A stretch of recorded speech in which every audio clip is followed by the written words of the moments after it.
지금 이 시간 이 심판주 되시는 예수님께서 다시 오신다면 어떻게 하시겠느냐는 질문입니다. 여러분, 어떻게 하시겠습니까? 지금 이 시간 예수님께서 다시 오신다면 그런 말 하지 말라고, 지금 오시는 그분은 예수님이 아닐 거야 라고 하시겠습니까? 아니면 아직 예수님을 맞이할 준비가 덜 됐다고, 큰일 났다라고 그렇게 말씀을 하시겠습니까?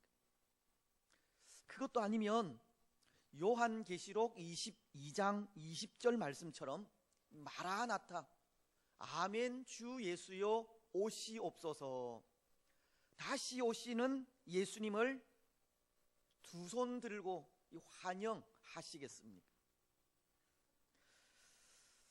그런데 어쩌면 우리는 그런 것 같습니다. 다시 오실 예수님을 영접할 마음의 자세가 아직은 덜 된 것 같습니다. 왜냐하면 지금 우리의 표정이 예수님의 재림을 그렇게 반기는 것 같지 않기 때문입니다. 다시 오시는 예수님을 갈급해하며 기대하고 기다리는 그런 모습들이 보이지 않는다는 겁니다. 지금 우리의 표정이 재림주이신 예수님과 나와는 아무런 상관이 없다는 듯이 느껴지기 때문입니다. 하지만 분명한 것은 우리 예수님은 다시 오신다는 겁니다. 우리가 앞서 고백한 사도신경도 거기로부터 살아있는 자와 죽은 자를 심판하러 오십니다. 때로 마태복음 24장 36절이 그러나 그 날과 그때는 아무도 모르나니 하늘의 천사들도 아들도 모르고 오직 아버지만 아시느니라. 예수님께서 다시 오시는 그 날이 언제인지는 아무도 알 수 없지만, 그래서 혹 지금 이 시간에도 오실 수 있고, 우리 육체가 늙어 흙으로 돌아간 먼 훗날에 오실 수도 있지만, 분명한 것은 예수님께서 다시 오신다는 사실입니다. 그런데 여러분, 만약 예수님이 다시 오시는 그 날이 정해져 있다면 어떻겠습니까? 이전에 어떤 사람들이 1992년 10월 26일에 예수님께서 재림하신다는 예언을 했던 적이 있는데요, 그것처럼 예수님의 재림의 날짜가 정해져 있다면 어떠하겠습니까? 그때 그 사람들은 모든 재산을 다 팔고 이 산속에 들어가 예수님을 맞이한다고 한 것 같은데, 그렇게 사람들은 그날을 준비하며 다시 오실 예수님을 갈망하며 기다리겠습니까?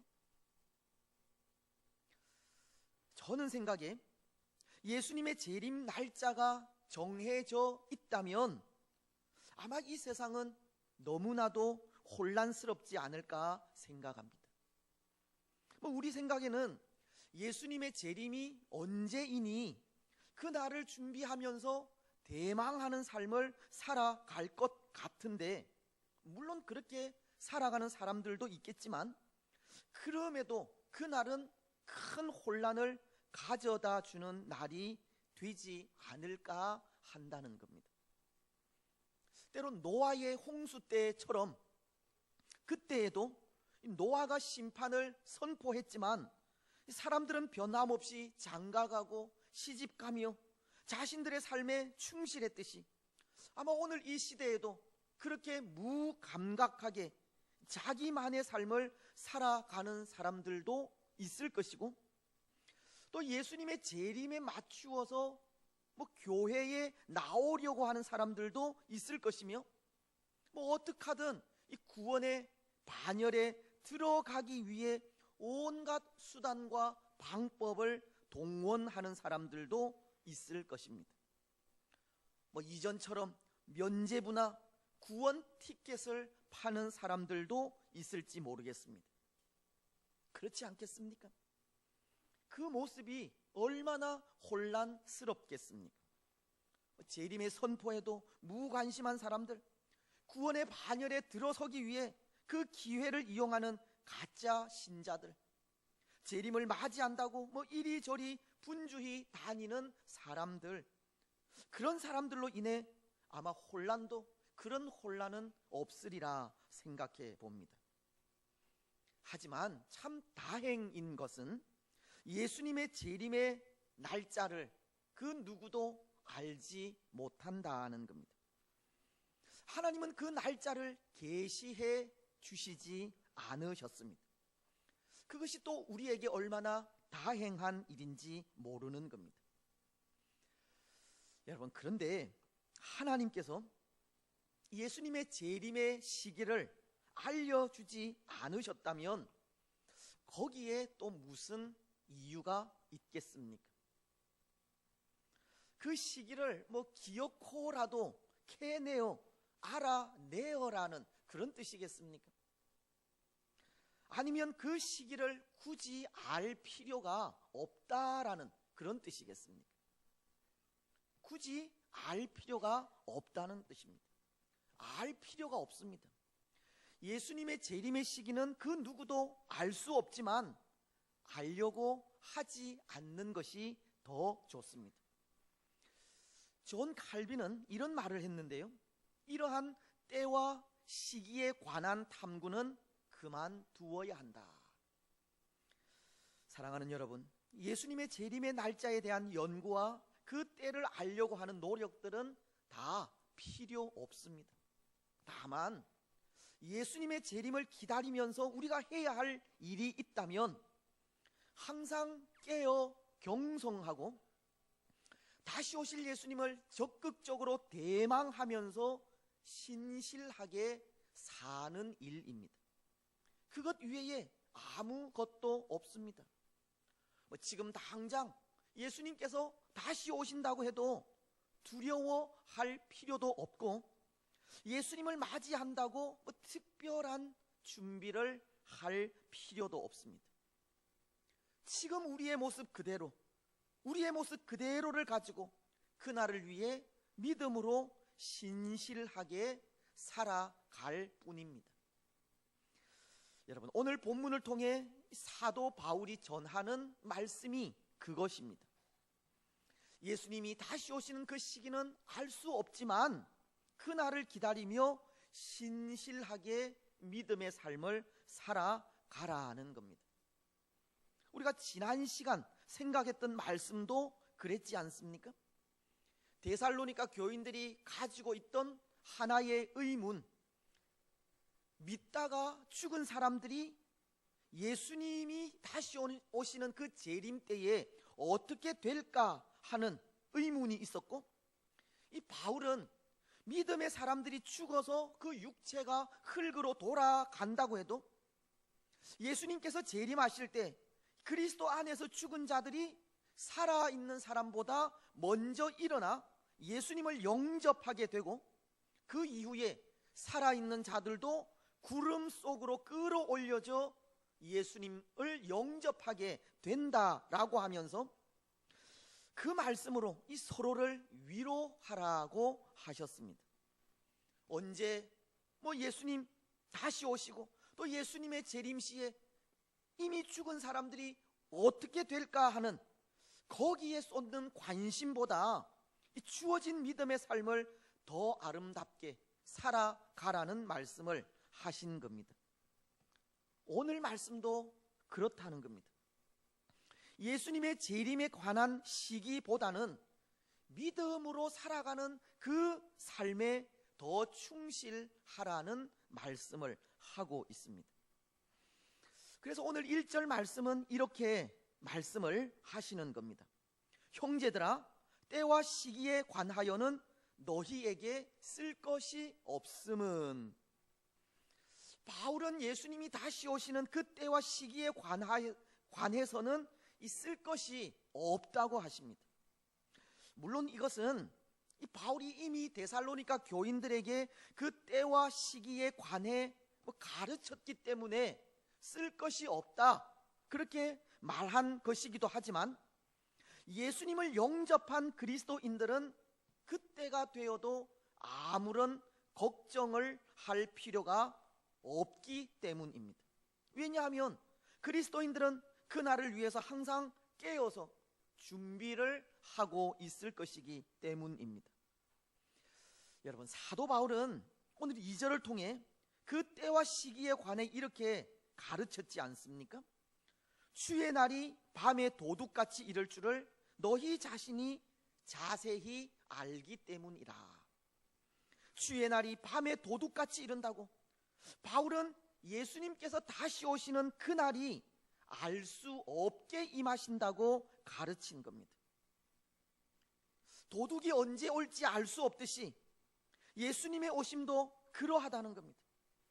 결국 이 말씀은 주의 날이 언제 이를지 알 수는 없지만, 우리가 도둑이 올 것을 예상하면 이 도둑을 막기 위한 만반의 준비를 하듯이 예수님의 오심도 그렇게 준비하라고 하시는 말씀입니다.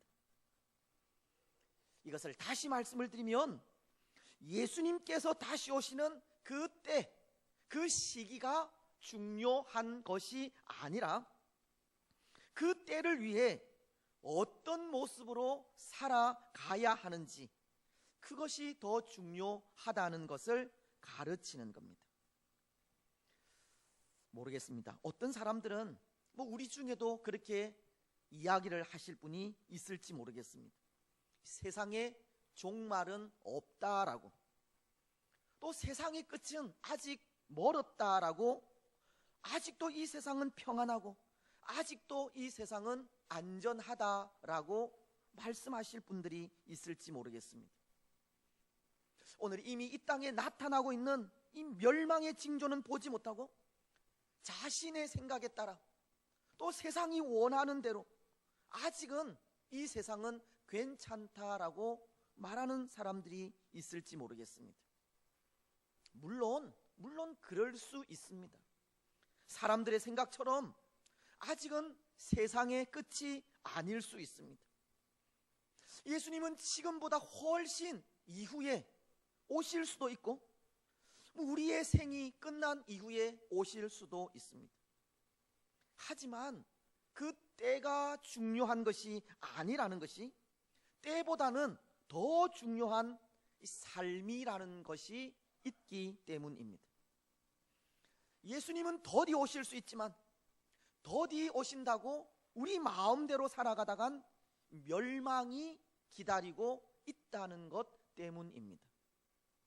그래서 오늘 3절 말씀을 보시면 이렇게 말씀을 하시는데요, 그들이 평안하다, 안전하다 할 그때에 임신한 여자에게 해산의 고통이 이름과 같이 멸망이 갑자기 그들에게 이르리니 결코 피하지 못하리라. 주의 날이 예상하지 못한 가운데 도둑같이 이르게 될 때, 그날을 예상하지 못한 사람들, 깨어서 그날을 준비하지 못한 사람들은 멸망할 수밖에 없다는 것을 가르치는 겁니다. 그러니 오늘 우리에게 중요한 것이 무엇이겠습니까? 그날을 준비하며 늘 믿음 안에서 신실하게 사는 삶입니다. 언제 예수님 다시 오실지 알 수는 없지만 반드시 다시 오실 예수님을 기억하면서 항상 준비하는 삶을 살아야 합니다. 오늘 우리도 항상 그날을 준비하는 삶을 살아야 하고, 혹이라도 이 시대 속에 안전하다, 평안하다 하시면 안 됩니다. 아직은 우리 생각대로 살아도 괜찮다, 그렇게 말씀하셔도 안 됩니다. 예수님의 재림을 기다리면서 하나님 앞에서 사는 삶이 중요하다는 것을 다시 한번 고백하며 다시 오실 예수님 앞에 부끄러움 없는 삶을 살아가셔야 합니다. 그렇습니다. 사랑하는 여러분, 그래서 오늘 우리는 그 예수님의 재림을 기다리면서 우리가 살아가야 할 그 중요한 삶에 대해서 생각을 하려고 합니다. 먼저 오늘 말씀은 우리에게 이렇게 살아가기를 바라고 있습니다. 5절과 6절은 이렇게 말씀을 하시는데요. 너희는 다 빛의 아들이요 낮의 아들이라. 우리가 밤이나 어둠에 속하지 아니하나니 그러므로 우리는 다른 이들과 같이 자지 말고 오직 깨어 정신을 차릴지라. 사도 바울은 빛의 아들로서 깨어 살아가기를 원하고 있습니다. 밤이나 어두움에 속하지 아니하나니 너희는 다 빛의 아들이요 낮의 아들이라. 오늘 우리에게 빛의 아들이요 낮의 아들이라고 하시면서 빛의 자녀처럼 깨어 정신을 차리고 살아가라는 겁니다. 그렇습니다. 여러분, 오늘 우리는 이 빛의 아들들이요 낮의 아들들입니다. 이 어두움에 속한 자들이 아니라는 겁니다. 그래서 낮의 자녀들처럼 또 빛의 자녀들처럼 살아가야 하는데, 여러분, 어떤 모습이, 어떻게 사는 모습이 빛의 아들이요 낮의 아들의 모습이겠습니까? 먼저 바울은 자지 말고 오직 깨어 정신을 차리라는 말씀으로 이 빛의 자녀들의 모습을 전하고 있습니다. 여기 잔다고 하는 것은 준비되지 않는 상태를 이야기한다고 이 성경 주석가인 핸드릭스는 말하고 있는데요. 마치 심판의 날이 없는 것처럼 아무런 준비 없이 사는 삶을 의미합니다. 심판의 날이 없는 것처럼 산다는 것, 어둠에 속한 자들이 지금 아직까지 평안하다, 안전하다고 외치는 모습과도 똑같은 겁니다. 그래서 자지 말라고 하는 뜻은 그 심판의 날을 기억하면서 항상 준비하라고 하는 뜻입니다. 누가복음을 보면 12장 35절로 36절은 이렇게 말씀을 하시는데요.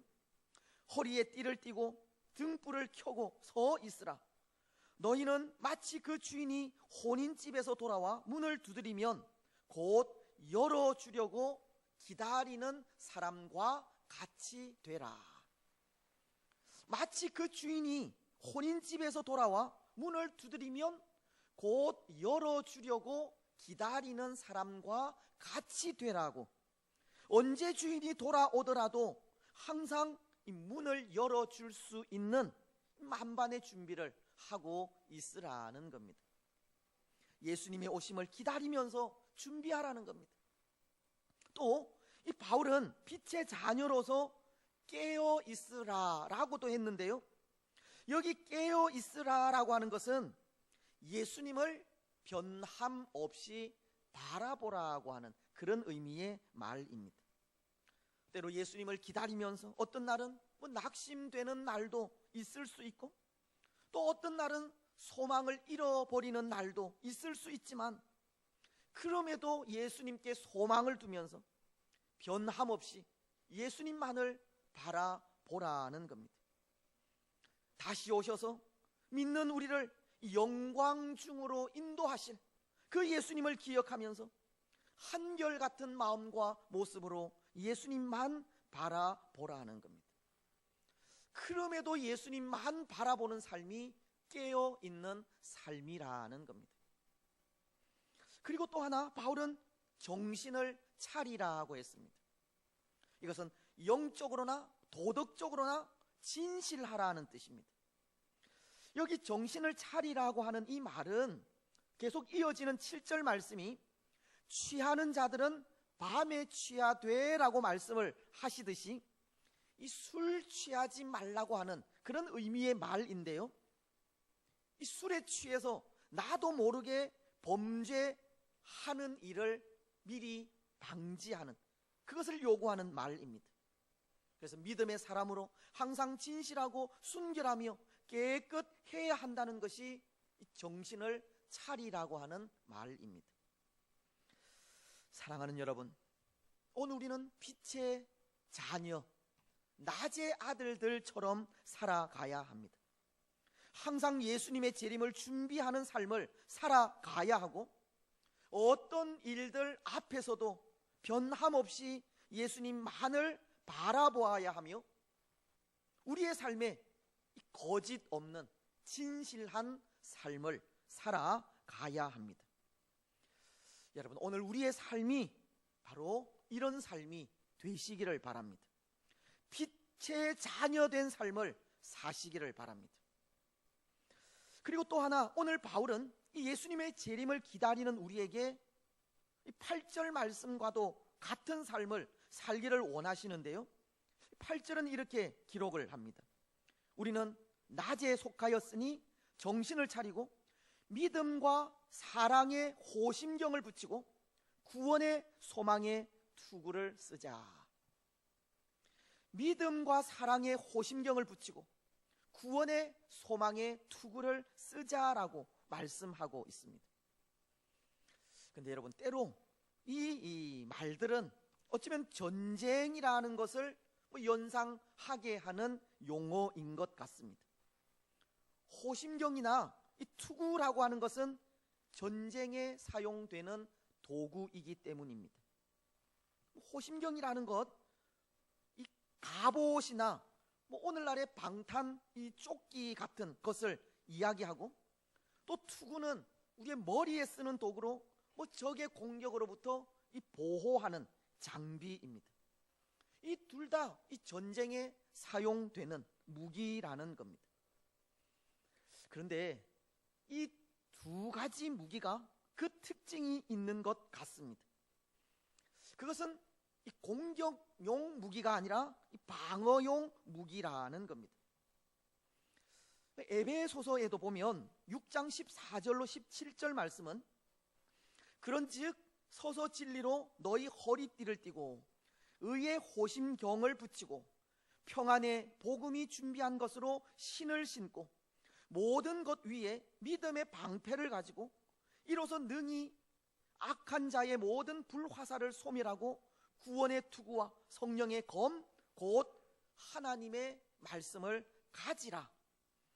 그런 말씀으로 우리 주의 군사들이 갖추어야 할 이 전신 갑주를 말씀하시면서, 그 중에는 성령의 검이라고 하는 이 공격용 무기도 있지만, 그것을 제외하고는 모두가 다 방어용 무기임을 가르치고 있는데요, 우리 주의 군사들이 갖추어야 할 무기 중에는 방어용 무기가 많다는 겁니다.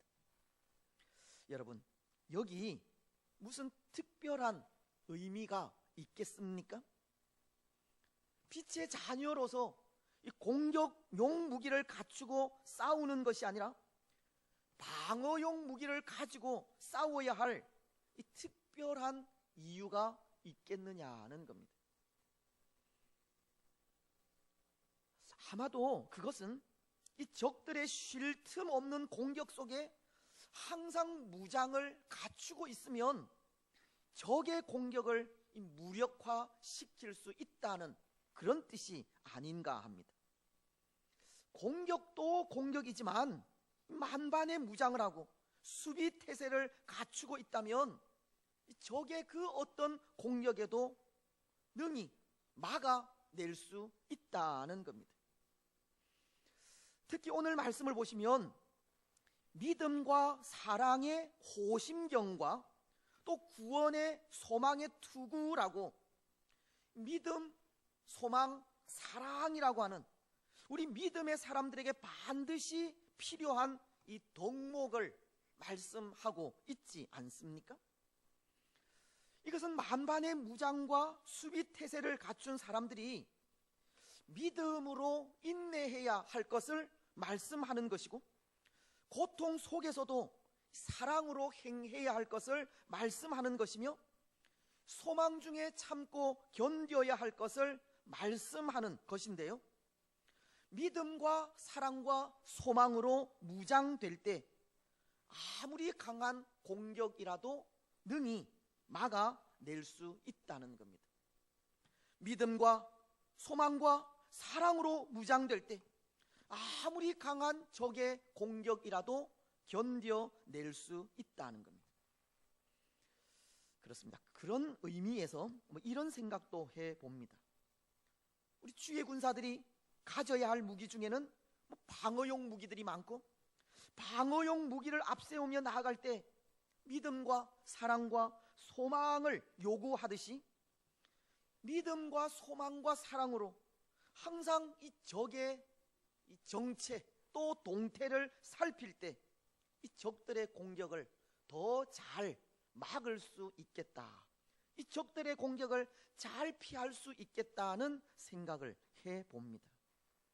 이 만반의 무장으로 수비를 하면서 믿음으로 이 적의 정체를 파악하고 적의 공격에도, 수많은 공격에도 소망 중에 참고 견디며 사랑으로 우리 자신을 잘 살필 때 이 적의 공격으로부터 안전할 수 있다는 겁니다.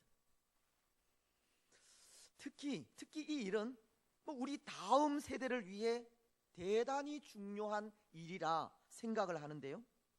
오늘 수료 예배도 드렸지만 교사된 우리들, 또 영적 부모된 우리들이 이 믿음의 눈으로 이 적의 정체를 파악하지 않고 적의 공격 가운데 소망으로 참고 견디지 않으며 사랑으로 우리 자녀들을 살피지 않으면 아마도 다음 세대, 우리 다음 세대는 없을 수도 있기 때문입니다. 얼마나 중요한 일인지 모릅니다.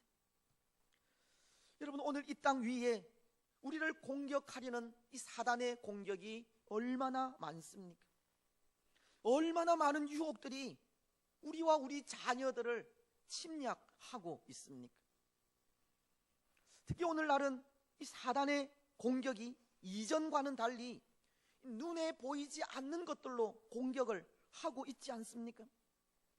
우리의 정신을 혼미스럽게 하는 일들이 너무나도 많이 일어나고 있다는 겁니다. 음악도 사단의 음악이 있다고 하지 않습니까? 영화나 책도 마찬가지입니다. 사상이라는 것은 더할 나위가 없습니다. 그래서 이러한 것들이 우리도 모르는 사이 우리 가운데 침투하여 우리와 우리 자녀들의 가치관을 혼란스럽게 하고 옳고 그름을 분별하지 못하게 하는 겁니다. 근데 이런 적의 계략을 우리가 알지 못한다면 우리와 우리 자녀들은 무방비 상태로 그들의 공격을 받게 되는 겁니다.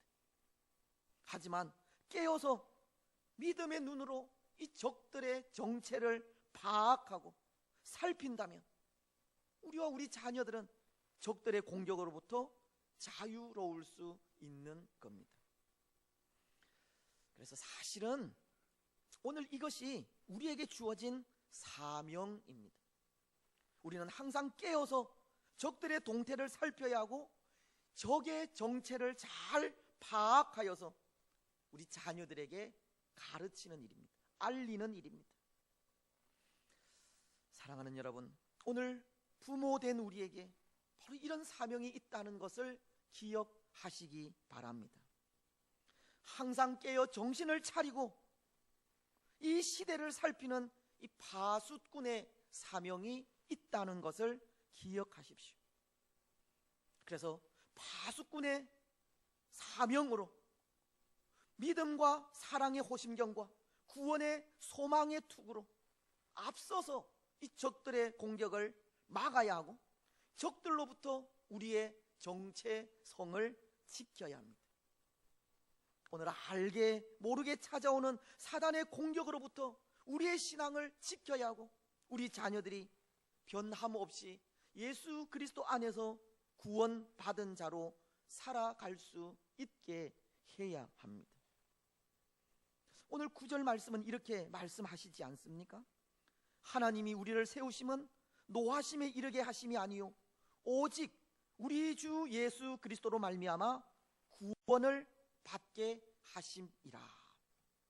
오늘 우리를 세우시고 믿음을 주신 것은 예수 그리스도로 말미암아 구원을 받게 하심이라고 하셨습니다.